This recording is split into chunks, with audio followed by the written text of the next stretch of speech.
পর তাদের মধ্যে রিলেশনশিপ যেরকম হয়। দাঁড়াও বাবা, মাম্মা আমি একটু সাজুগুজু করে নি, তারপর তোমার জন্মের দুধ খাওয়াই দিব না। এইবার কে লাগতেছে আমারে ক্যামেরার বউ?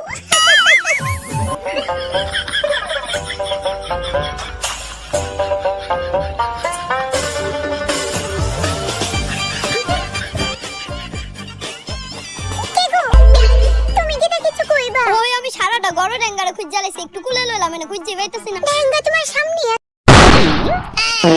আরে দেখছো ওকে সামনে দেখে দেখি তো বাবা আইছে।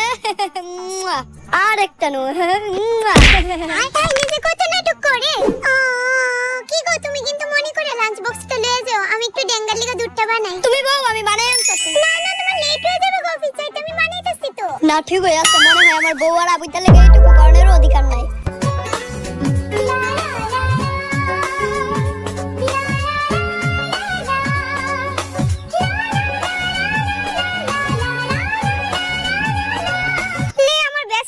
হাজবেন্ডের অবস্থা একটু তেল দিয়ে দে, তোমারে তো তোমার কালা কালা পাছাড়ি সাদা হয়ে যাবে। কান্দে না কান্দে না কান্দে না করছিস না। আর কি রে বাপ যেটা গেরান তো বাবু, আমি তো আবুই ধরে দেখতাছি। নানি দেখি তো এটা কি একলা আমার পেটে। এত কথা বুঝতে চাই না, আমার লিগা ডাল আর ভাজা বানাই লাইছ, আর তোর আবুই তো পনির খাইবো কইছে। এই 10 দিনের আবিতে তুমি পনির খাইছো তো তোর কি তা মনে হয় আমি মিছা কথা কইতাছি? হ্যাঁ আমার এত অবিশ্বাস করছ। যাই যাই খাওয়ানোর ইচ্ছা নিজে বানাই খাইলে হয়, আমার ঘরে বসে ফ্রিতে খাইতে যাচ্ছিস কি তুই অনেক বেশি।